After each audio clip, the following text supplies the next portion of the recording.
David Hudeyin will be the man wey dey responsible for all the secrets we know about Bola Ahmed Tinubu. Both say he no get certificate, say na drug lord, say he get dual citizenship.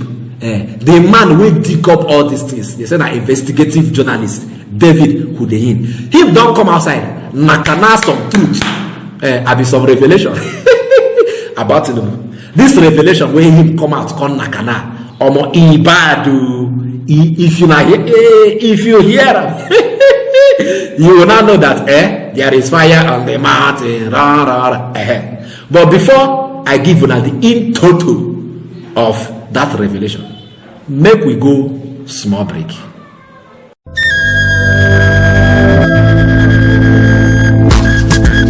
For centuries, the Ejella has been a revered masquerade in Igboland, a predominant tribe in southern Nigeria. The Ejella is a grand spectacle that commands respect, awe, and celebration. Today, Innocent Vehicles brings you the Ejella in a new form. A majestic, robust, and monolithic pickup truck designed to leave an indelible mark in the annals of automotive history.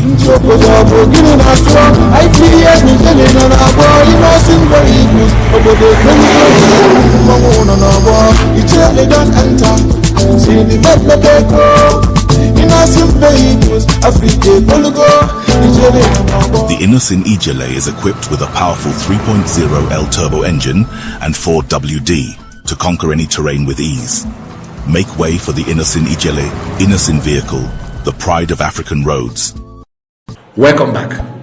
David Hudeyin, the revelation where him give, he said, look, he get person wey Tinubu dey work for. He is not working for Nigerians. Say he dey answer to somebody. And it be like not true. Because as it be like this guy no dey listen to us. We dey complain say hardship dey, he no dey do anything. All the complain with all the hardship wey dey inside this country, he do hear like say he no dey hear us. That means he is working for somebody else. Ngwano, make we watch this video so that we will understand this thing wey me I just cap now. Watch this video.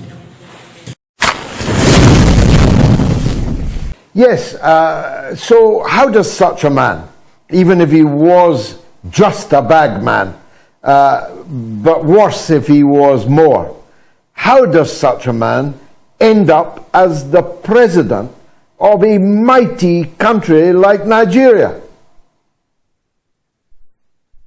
Short answer, he doesn't, or he's not supposed to. But I guess we live in very unusual times. We live in a time when it's become increasingly clear that certain countries, i.e. the US, are becoming more and more brazen about their willingness to basically set everyone else on fire to keep themselves warm. So in this case, it is increasingly evident. If you've read my story, if you watched my documentary, if you read the reporting by Kit Kleinberg of Grey Zone News, if you read the court documents, if you've done your research, it becomes very clear that this person, who is supposedly sitting in Aso Rock as the president of Nigeria, isn't actually working for Nigeria. We essentially have a U.S. intelligence asset occupying the office of Nigeria's president, and the U.S. authorities are well aware of his history, of his past. I personally am involved in at least 2 legal processes as we speak, trying to force the U.S. authorities to make the contents of his FBI file public, because there is an FBI file on him, and we get tossed around a lot. Due to privacy concerns, we're not going to let you have this information. And it's like, well, this is the president of a sovereign country. So I think we're well past the point of, invoking privacy concerns now, because the foreign policy decisions or the local policy decisions made by this guy potentially affect the lives of 200 million people. Even more, as we're seeing now in the case of the war with Niger, which is determined to have, potentially an entire quarter of Africa could be going up in flames, because we essentially have a president who, first of all, was never qualified to run for that office, should never have been on that ballot, legally speaking. And most importantly, we did not vote for him. He did not win the election.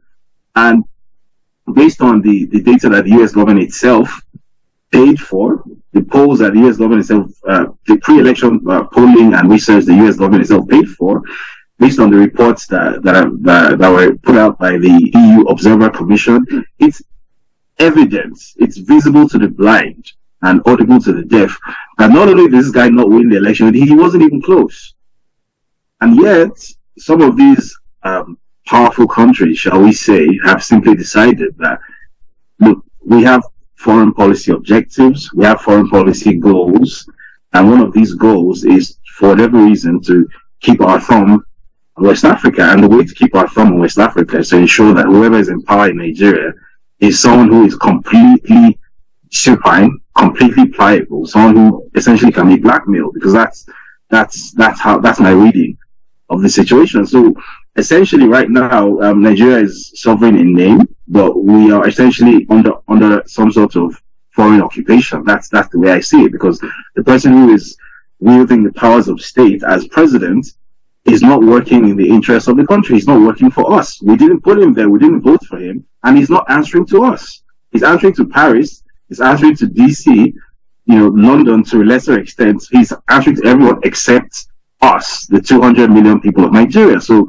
where does that leave us? I mean, who knows? Una don't hear them, Abi. Simple, clean. There is no ambiguity inside them.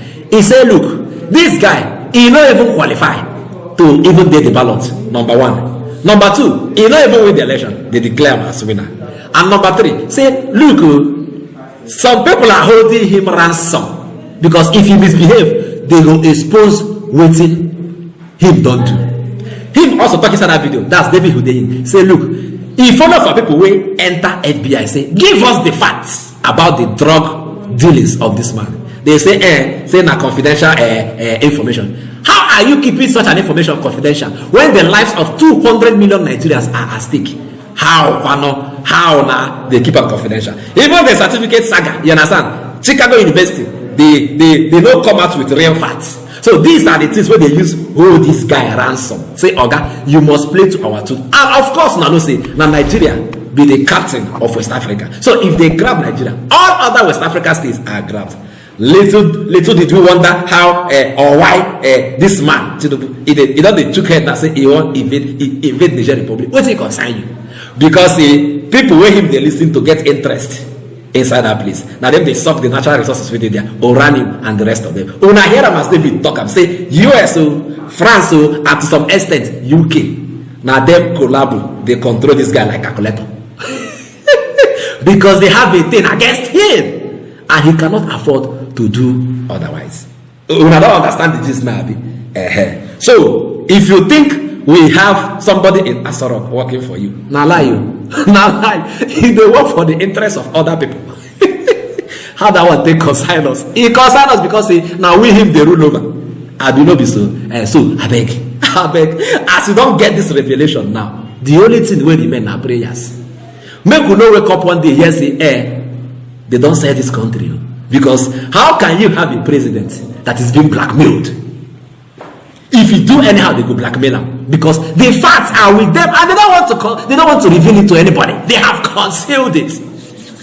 They get it. So what we have now is a president that is being blackmailed by the international community. He choke and you no choke. He choke.